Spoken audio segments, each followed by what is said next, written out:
Ben Bernanke is doing things with the Federal Reserve that have never been done. It may be because he's not a creature of Washington or Wall Street.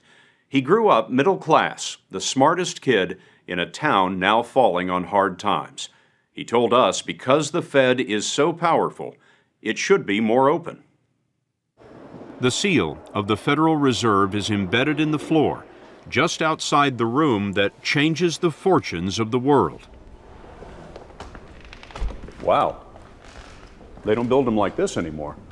This is where Bernanke meets with his 6 fellow governors of the Federal Reserve, all of them appointed by the President of the United States.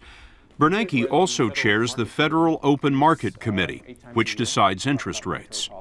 Those meetings are secret. Why is that?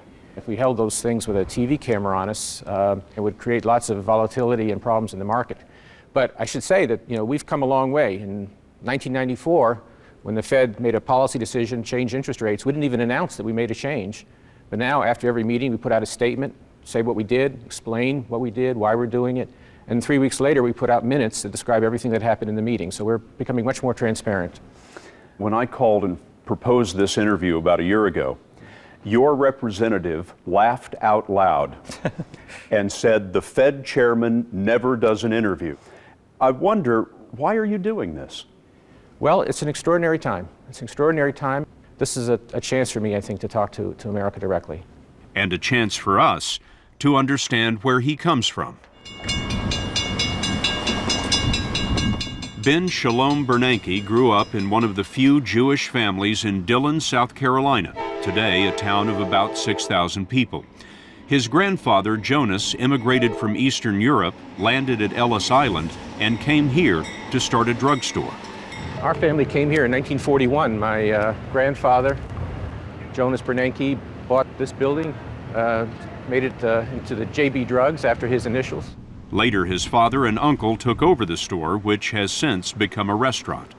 We're sitting on this corner where your family store was, and I see it's Main Street. Yes. People feel like guys like you are tuned into what happens on Wall Street, and you forget places like this. I come from Main Street. That's my background. And I've never been on Wall Street.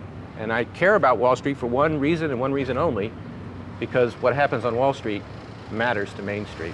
And if we don't have stabilization in the financial markets, if we don't take the steps necessary to make sure that credit is flowing again, then my father couldn't get a loan to build his new store. When I was young, we had just a screen porch over here on the left side. But, we went to the old neighborhood. The Bernankes left here years ago, and a recent owner couldn't quite make the mortgage, so the economy literally hit home. When you first heard that your childhood home had gone into foreclosure, what did you think? Well, I was sorry to hear it, but in a way I wasn't surprised. Dillon has taken a pretty big hit in the economic downturn. Unemployment rate's about 14%, and there have been a good number of foreclosures and plant closings and those things, and I think about that. Numbers were always Bernanke's thing. He taught himself calculus and got an SAT score of 1590 out of 1600. A friend talked him into aiming high for college. I came home from school one day and there was a phone call for me, and I picked up the phone. They said, "This is the Harvard admissions department. We'd like to let you know that you're accepted in the freshman class." And I said, "Come on, who is this really?" But my parents had their doubts about my leaving and going so far from home. But no, wait a minute. Your parents weren't thrilled that you were going to Harvard? No, this is a dream come true. My mother was definitely against it. First of all, she said, you don't have the clothes. You won't be able to dress properly for Harvard, and it's a long way from here. How are you going to come home at holidays and so on? So my parents ate into their savings to let me go, which I'm always grateful for. It didn't work that Bernanke hard. helped pay for college, working construction and working here. The future chairman of the Fed wore a poncho and waited tables at south of the border. What did you learn about work? Work is hard. That in order to feed your family and to give your kids opportunities, it's not an easy thing. Back in the marble confines of the Federal Reserve, Bernanke told us that he understands that many Americans are afraid. I've been kicking around the country. I spoke to a woman in Ohio who took her son out of college because she got laid off. I spoke to a woman in Nevada who has an advanced stage of cancer, and she was told by her county hospital that they couldn't treat her because a hole had been blown in the state budget. What do you say to those people? Well, I got into economics because I wanted to make things better for the average person. When I see a job loss number of 650,000, like we saw last month, I know that's not just a number. That's 650,000 lives that have been disrupted, families that have had to move or take children out of school, houses that may be in danger of foreclosure. I know something about what people are going through. And that makes it all the more outrageous when he hears of financial firms handing out perks and bonuses after they've taken bailout money. The era of this high living, this is over now, and that they need to be responsible and use the money constructively. And you would say what to those bankers right now in this interview? I'd say that their job right now is to find a way to make loans to creditworthy borrowers, to get their banks back on the path of making good loans, safe loans, and to have a reasonable sense of humility based on what's happened in the last 18 months. We asked Bernanke what it's been like in the office the last 18 months, with his staff sometimes working 80-hour weeks. I noticed when we were in your office you have a couch in there. You've been sleeping on that couch? Once in a while. Really? Once in a while, yes. And sometimes it goes through the weekend. Sometimes it goes overnight. The Federal Reserve is the lifeblood of the banking system. Its 12 regional banks are clearinghouses for commercial banks. This is one of the vaults associated with the Reserve Bank in New York. Robots carry cash in the vault that is as big as a football field and 4 stories high. Each pallet loaded with $100 bills is worth $64 million. The Fed has 22,000 employees. It clears your checks and your ATM withdrawals and provides economic forecasts. But one of its most important responsibilities is regulating the nation's biggest banks, to be the watchdog. You're supposed to keep them out of trouble. So how did all this happen? Well, a lot of mistakes got made, no question about it. But, this was a much bigger thing than any single firm or any single individual. Over the last dozen years or so, enormous amounts of savings has flowed into the United States and some other industrial countries. That savings has come from China and East Asia. It's come from oil producers, and it has, in the hundreds of billions of dollars, it has come into our financial system. And that would be great if we took that money and invested it wisely and got a high return. But instead, our financial system didn't do a good job. We had a regulatory system that was like a sandcastle on the beach. When you had little small waves just lapping up against the sandcastle, everything looked good. But when you had a big breaker come in, suddenly the system wasn't strong enough to deal with it. Does the Federal Reserve bear any responsibility for missing what was happening to the banks as it was happening? Well, like other regulators, we probably could have done more. We've already done put a lot of effort into reviewing our practices and reviewing the bank's practices. We are trying to strengthen our regulation at every point that we can.